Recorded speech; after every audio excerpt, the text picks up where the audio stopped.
So hello friends, हम chapter life process कर रहे हैं। तो आज मैं आपको इस चैप्टर का सेकंड पार्ट जो है रेस्पिरेशन, वो मैं आपको डिटेल में एक्सप्लेन करने वाली हूँ। So let's get started.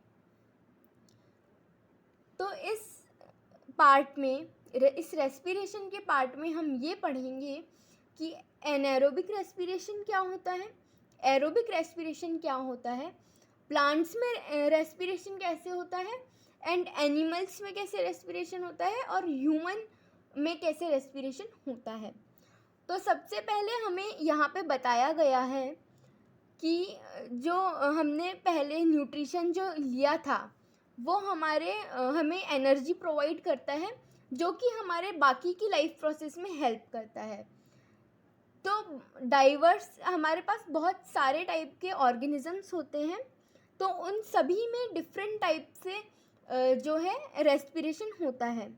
पर एक जो कॉमन स्टेप होता है सभी ऑर्गेनिजम्स का, वो ये है कि ग्लूकोज को ब्रेक डाउन करना, उसमें से कार्बन डाइऑक्साइड और वाटर को फॉर्म करना, एंड इन सभी ऑर्गेनिजम्स के फर्स्ट स्टेप में ऑक्सीजन जो है इन्वॉल्व होता है।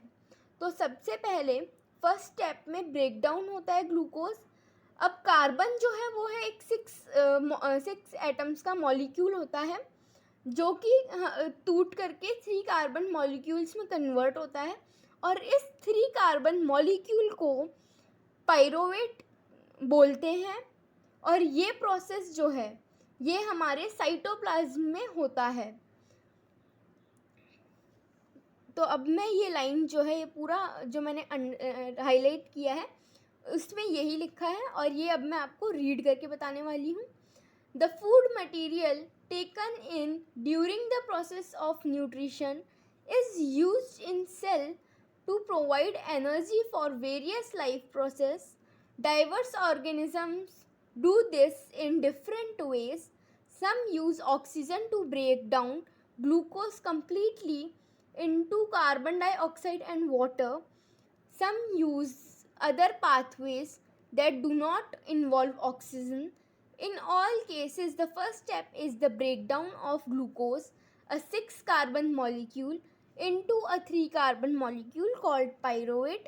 This process takes place in cytoplasm.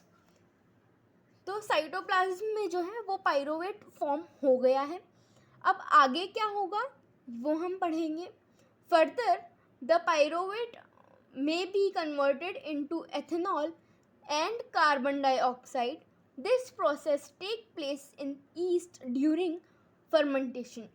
तो आगे जो पाइरोवेट है वो या तो कार्बन डाइऑक्साइड में कन्वर्ट हो जाएगा या फिर एथेनॉल में, और ये प्रोसेस जो है ये हमारे ईस्ट में देखी जाती है फर्मेंटेशन के टाइम पे।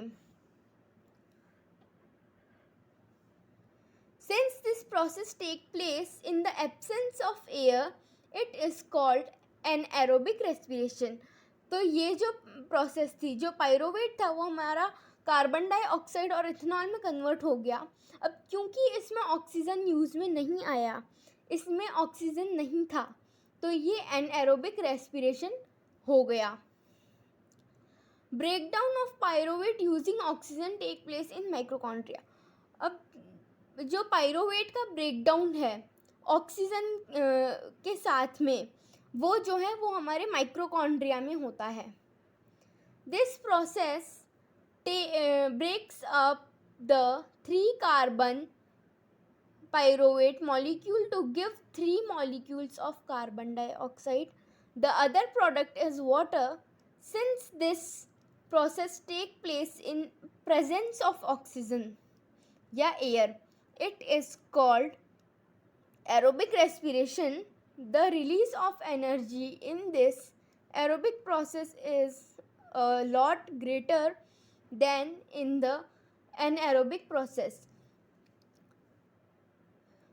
तो अगर पाइरोवेट जो है वो ब्रेक डाउन हो रहा है और हमें जो है कार्बन डाइऑक्साइड और वाटर फॉर्म कर रहा है इन प्रेजेंस ऑफ ऑक्सीजन, तो ये हमारा एरोबिक रेस्पिरेशन है। और एरोबिक रेस्पिरेशन जो है वो बहुत ज़्यादा ग्रेटर है बजाय कि हमारे एनएरोबिक प्रोसेस से। क्यों? क्योंकि एरोबिक प्रोसेस में जो ऑक्सीजन का फॉर्मेशन है वो जो है वो बहुत ज़्यादा है बजाय कि एनएरोबिक के प्रोसेस से। Sometimes when there is a lack of oxygen in our muscles, another pathway for the breakdown of pyruvate is taken. Here the pyruvate is converted into lactic acid, which is also a 3-carbon molecule. This build up a lactic acid in our muscles during sudden activity causing cramps. तो कभी कभी हमारे जो muscles हैं उनमें oxygen की कमी हो जाती है, तो उस टाइम पे क्या है, जो पायरुवेट का ब्रेकडाउन है वो दूसरे तरीके से होता है और इस तरीके में हमारा लैक्टिक एसिड फॉर्म होता है, जो कि लैक्टिक एसिड जो है वो 3-कार्बन मॉलिक्यूल है। तो लैक्टिक एसिड के फॉर्मेशन की वजह से एक्सरसाइज के टाइम पे हमारी बॉडी में क्रैम्प्स होते हैं। जैसे कि जब आप रनिंग कर रहे होते हैं तो रनिंग करते टाइम क्या है, आप ऑक्सीजन तो ले रहे होते हैं पर वो आपकी मसल्स के लिए कम पड़ रहा होता है ऑक्सीजन, तो उस टाइम पे जो है वो लैक्टिक एसिड फॉर्म हो जाता है मसल्स में, उसकी वजह से हमें क्रैम्प्स होने लग जाते हैं। क्रैम्प्स मतलब पेन होने लग जाता है मसल्स में। तो ये आपको यहाँ पे बताया गया है कि ब्रेकडाउन ऑफ ग्लूकोज कैसे होता है डिफरेंट पार्ट से। तो पहले तो हमारे पास ग्लूकोज है। ग्लूकोज जो है वो 6-कार्बन मॉलिक्यूल है। इन साइटोप्लाज्म वो पायरुवेट जो है 3-कार्बन मॉलिक्यूल्स है प्लस एनर्जी है हमारे पास। अब यहाँ से स्टार्ट होता है कि पहले तो इसमें बताया गया है कि एब्सेंस ऑफ ऑक्सीजन में, यानी कि ईस्ट में जो है वो ethanol plus carbon dioxide plus energy है, ये फॉर्म होता है जो कि 2-कार्बन मॉलिक्यूल है। अब लैक ऑफ ऑक्सीजन मतलब इन आवर मसल सेल, इसमें क्या है, लैक्टिक एसिड प्लस एनर्जी है जो कि 3-कार्बन मॉलिक्यूल है। अब presence of oxygen in mitochondria, तो carbon dioxide plus water plus energy इसमें हमें मिल रहा है। तो ये जो आपको फ्लो चार्ट दिख रहा है ये बहुत इम्पॉर्टेंट है, ये आपको बनाना आना चाहिए क्योंकि लास्ट ईयर एग्ज़ाम में ये आ गया था। The energy released during cellular respiration is immediately used to synthesize a molecule called ATP, which is used to fuel all other activities in the cell. In this process, ATP is breakdown, giving rise to a fixed amount of energy, which can derive the endothermic reactions taking place in the cell.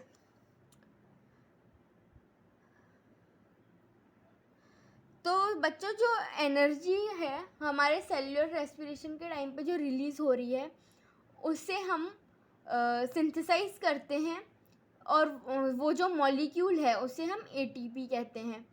अब ATP जो है वो fuel है बाकी activities जो कि हमारे cell में होती है। तो एटीपी जो है वो ब्रेक डाउन होता है ताकि बाकी की जो एनर्जीज़ होने के लिए हमें चाहिए, तो बाकी की एनर्जीज़ के लिए एक फिक्स्ड अमाउंट इन एटीपी में जो है वो होता है ताकि सेल की बाकी प्रोसेस भी हो पाए। तो एटीपी क्या है, एनर्जी करेंसी है बहुत सारे सेल्यूलर प्रोसेस के लिए। यहाँ पे लिखा भी गया है ATP is the energy currency of most cellular process. ये आपको याद रखना है क्योंकि ये हमारे एग्ज़ाम में पूछा जाता है एमसीक्यू में या फिल इन द ब्लैंक्स में कि एटीपी क्या होता है या फिर एनर्जी करेंसी क्या होती है.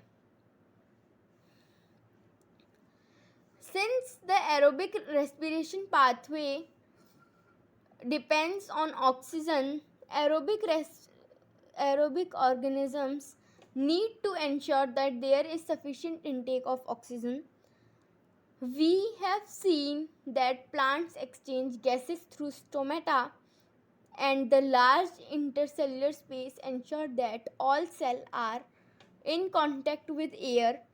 Carbon dioxide and water and oxygen are exchanged by diffusion here. तो हम प्लांट्स में देखते हैं कि जो गैसियस एक्सचेंज है वो स्टोमेटा के थ्रू होता है. अब स्टोमेटा जो है वो लार्ज इंटरसेलुलर स्पेस है सेल्स के बीच में, जो कि डायरेक्ट कांटेक्ट में होता है एयर के, जिससे कार्बन डाइऑक्साइड और वाटर जो है, कार्बन डाइऑक्साइड और ऑक्सीजन जो है वो एक्सचेंज हो रहा है डिफ्यूजन के प्रोसेस से. They can go into cell or away from them and out into the air. The direction of diffusion depends upon the environmental condition and the requirements of the plant. तो जो cell है वो जो है air के contact में होती है. अब जो डिफ्यूजन है वो हमारे एनवायरमेंटल कंडीशंस के डिपेंड्स करता है कि क्या जो है एनवायरमेंटल कंडीशंस हैं और क्या क्या उसकी रिक्वायरमेंट है प्लांट की. तो उसी के अकॉर्डिंगली जो डिफ्यूजन है वो प्लेस होता है डे टाइम पे. At night when there is no photosynthesis occurring, CO2 elimination is the major exchange activity going on. During the day, CO2 generated during respiration is used up for photosynthesis, hence there is no CO2 release. Instead, oxygen release is the major event at this time. तो night के time पे जब photosynthesis नहीं हो रहा होता है तो प्लांट्स जो हैं वो कार्बन डाइऑक्साइड रिलीज़ कर रहे होते हैं ज़्यादा अमाउंट में, पर डे टाइम पे वो CO2 जो है कंज्यूम कर रहे होते हैं बाहर सराउंडिंग से, और एनर्जी जो है वो मेजर अमाउंट में रिलीज़ कर रहे होते हैं.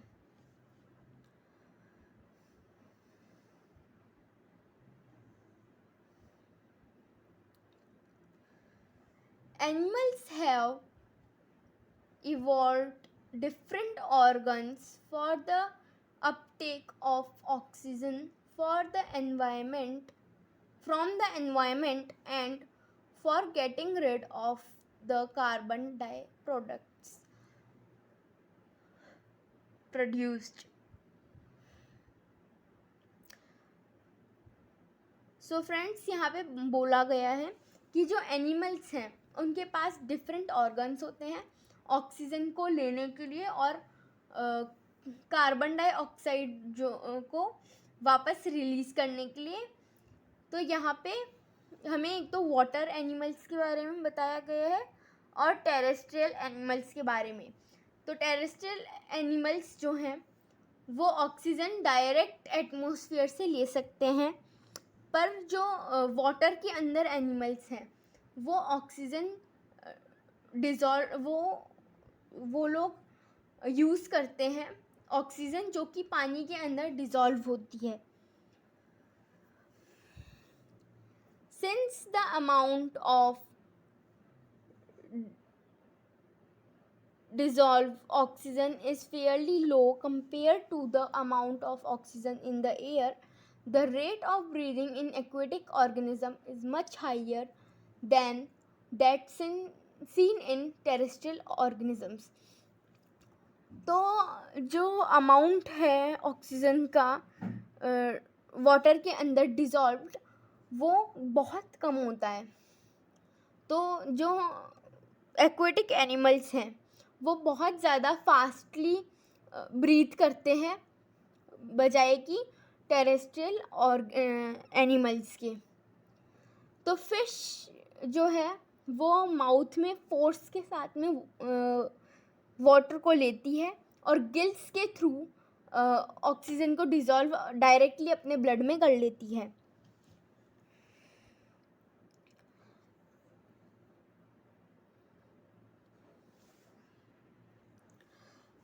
तो बच्चों अब यहाँ पे हमें टेरेस्ट्रियल ऑर्गेनिजम्स के बारे में बताया गया है।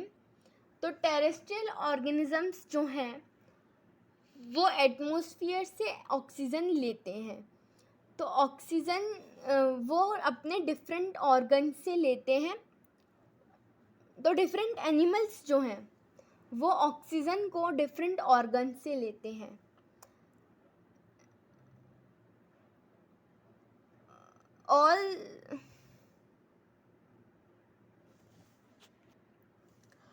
All these organisms have a structure that increase the surface area which is in contact with the oxygen rich atmosphere. Since the exchange of oxygen and carbon dioxide has to take place across this surface is very fine and delicate. In order to protect this surface, it is usually placed within the body, so there have to be passages that will take air to this surface. In addition, there is a mechanism for moving the air in and out of this area where the oxygen is absorbed.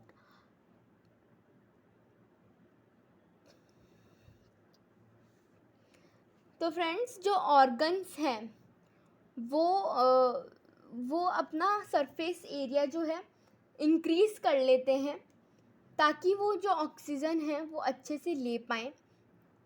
अब क्योंकि ये बहुत surface increase करने के लिए बहुत जो है एक्सचेंज हो रहा है हमारे ऑक्सीजन एंड कार्बन डाइऑक्साइड के, और ये जो है एक सरफेस मांगता है। अब सरफेस इसीलिए ये जो है बॉडी के अंदर हो रहा होता है और पैसेजेस के थ्रू एक्सचेंज देखा जाता है।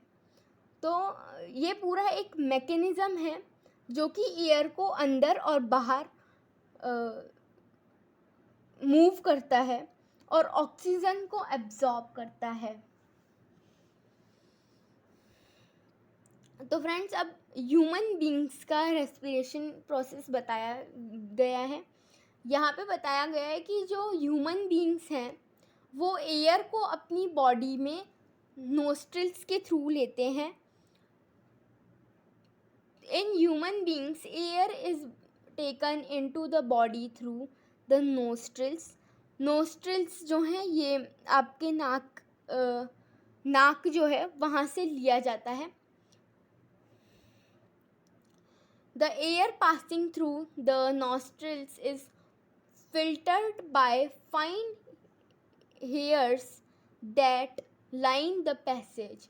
तो आपके नोस्ट्रिल्स के अंदर बहुत ही बारीक बाल होते हैं जो कि आपके पैसेज में अच्छे से प्लेस होते हैं, एकदम अच्छे से लाइन में एकदम लगे हुए होते हैं।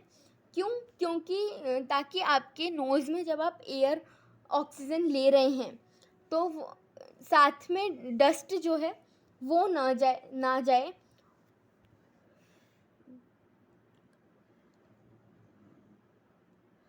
The passage is also lined with mucus which help in this process. और साथ ही साथ आपके नोस्ट्रिल्स में म्यूकस भी होता है जो कि इस प्रोसेस में हेल्प करता है कि भाई जो डस्ट है या जो गंदगी है वो आपके अंदर बॉडी के अंदर ना जाए, बजाय कि आपके नोज़ल पैसेज में ही रुक जाए, और जो म्यूकस है वो उसको रोक लेता है अच्छे से. From here, the air passes through the throat and into the lungs. Rings of cartilage are present in the throat. These ensure that the air passage does not collapse. तो आपके जो थ्रॉट है वहाँ पे जो है रिंग्स ऑफ कार्टिलेज प्रेजेंट होती हैं. जैसे कि आप इस डायग्राम में देख रहे हैं, ये ऐसे सर्कल्स हैं. तो ये एक सी शेप्ड रिंग्स होती हैं कार्टिलेज की बनी. ये इंश्योर करती हैं कि जब आप एयर ले रहे हो अंदर, तो आपका जो सिस्टम है वो कोलैप्स ना करे और इजीली आप जो है ऑक्सीजन को ले पाएँ. तो सबसे पहले आपका जो नोज़ल पैसेज है, यहाँ से आप एयर ले रहे हैं, यहाँ से आपकी बॉडी में एयर आ रही है और लैरिक्स में जा रही है. अब लैरिक्स में जाने के बाद में ये जो पाइप है पूरा, इसे हम ट्रैकिया बोलते हैं. ट्रैकिया में एयर जा रही है और ट्रैकिया के थ्रू में लंग्स में एयर जा रही है. अब लंग्स जो हैं, लंग्स के अंदर हमारे पास ब्रॉन्ची होती हैं. ब्रॉन्ची ये जो कि ब्रांच टाइप आपका ये स्ट्रक्चर है, ये पूरा ऐसे हम ब्रॉन्ची बोलते हैं, ये मोटा वाला. अब जो ब्रांचेस है वो ब्रोंक्यूल्स हैं. ये ब्रोंक्यूल्स जो हैं इनमें भी ऑक्सीजन है, और लास्ट में जो ये अलोवियल सैक है, यहाँ पे आपका ऑक्सीजन जो है वो एब्जॉर्ब होता है और आपके सीधा ब्लड में चला जाता है. और डायफ्राम जो है वो आपके सरफेस एरिया को इंक्रीज़ करने में हेल्प करता है, और ये आपका थोरैक्स कैविटी और एब्डोमेन कैविटी को अलग अलग करता है. और रिब्स जो हैं वो आपके पूरे रेस्पिरेटरी सिस्टम को प्रोटेक्ट करते हैं, ताकि जो लंग्स हैं, हार्ट है, वो इंजर ना हो आसानी से. अब जो रेस्पिरेटरी ब्रोंक्यूल्स हैं, ये ऐसा एक की स्ट्रक्चर है. यहाँ पे आपका जैसे ऑक्सीजन है वो अलोवली में जाके एब्जॉर्ब हो रहा है और ब्लड में सर्कुलेट होना स्टार्ट हो जाता है. और वैसे ही ब्लड जो है वो कार्बन डाइऑक्साइड आपका यहाँ देता है, और ऐसे आपका पूरा सर्कुलेशन होता है.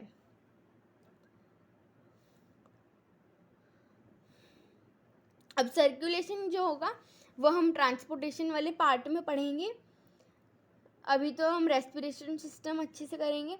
तो with in the lungs the passage divides into smaller and smaller tubes which finally terminate the balloon-like structure which called alveoli, singular alveolus.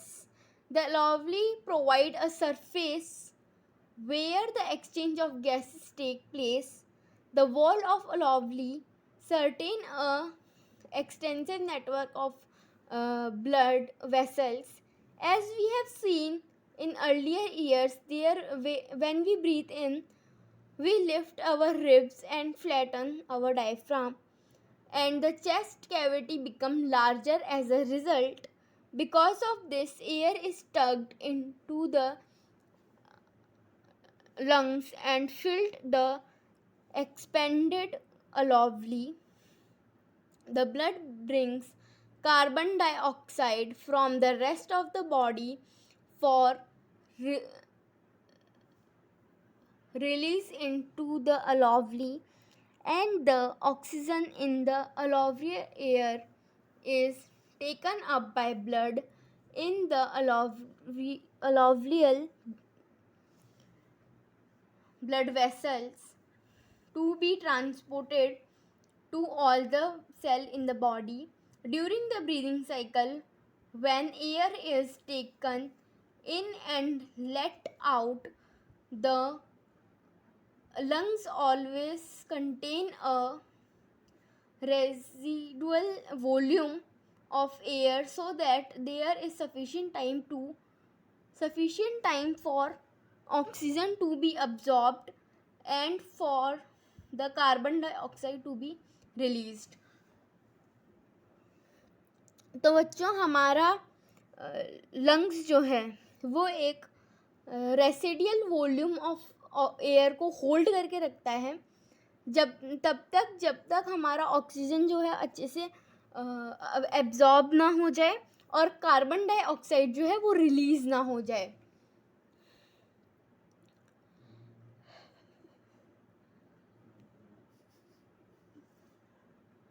When the body size of animal is large, the diffusion pressure alone cannot take care of oxygen delivery to all parts of the body. Instead, respiratory pigment take up oxygen from the air in the lungs and carry it to tissues which are deficient in oxygen before releasing it. तो बच्चों larger animal की जो body होती है उसमें अकेला जो हमारा रेस्पिरेटरी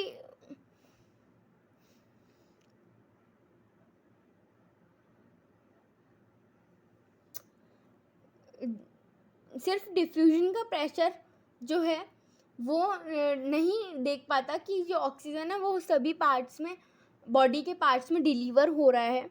तो इसीलिए हमारे बॉडी में रेस्पिरेटरी पिगमेंट्स भी होते हैं जो कि ऑक्सीजन को ले लेते हैं और पूरी बॉडी में टिश्यूज़ में जहाँ डेफिशिएंट ऑक्सीजन चाहिए होता है वहाँ पहुँच जाते हैं. तो जैसे ह्यूमन बीइंग्स में रेस्पिरेटरी पिगमेंट जो है वो हीमोग्लोबिन होता है. हीमोग्लोबिन क्या है? हीमोग्लोबिन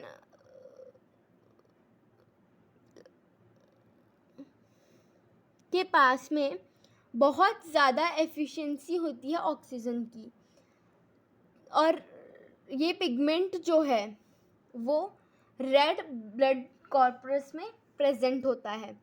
कार्बन डाइऑक्साइड जो है वो वाटर में सॉल्यूबल होती है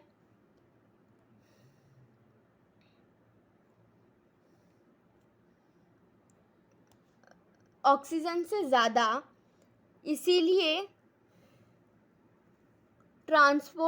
ट्रांसपोर्टेशन जो है वो ब्लड के थ्रू होता है हमारी बॉडी में. इसी के साथ ये लेक्चर जो है ख़त्म होता है. अब इसका ट्रांसपोर्टेशन का पार्ट मैं आपको नेक्स्ट वीडियो में समझाऊंगी. और अगर वीडियो अच्छा लगा हो तो लाइक करें, शेयर करें, चैनल को सब्सक्राइब करें और study materials, notes, previous year questions सभी सब्जेक्ट्स के अगर आपको चाहिए तो आप मेरा Telegram channel study live with Enakshi class 10th को सब्सक्राइब करें. Thank you and bye. और ये जो PDF है ये भी आपको उस चैनल पे मिल जाएगा, तो टेलीग्राम चैनल आप ज़रूर ज्वाइन करें और ये चैनल भी जो है आप ज़रूर सब्सक्राइब कीजिए, लाइक कीजिए, वीडियो को शेयर कीजिए अपने फ्रेंड्स के साथ और जो ट्रांसपोर्टेशन का पार्ट है वो देखना ना भूलिएगा. और थैंक यू एंड बाय. और फ्रेंड्स ये वाला जो डायग्राम है वो बहुत डिफ़िकल्ट है थोड़ा बनाने के लिए, तो मैं कम्युनिटी पे जो है इसका इजी डायग्राम अपलोड कर दूंगी और तो वो आप देखना ना भूलिएगा. Thank you and have a nice day. Bye.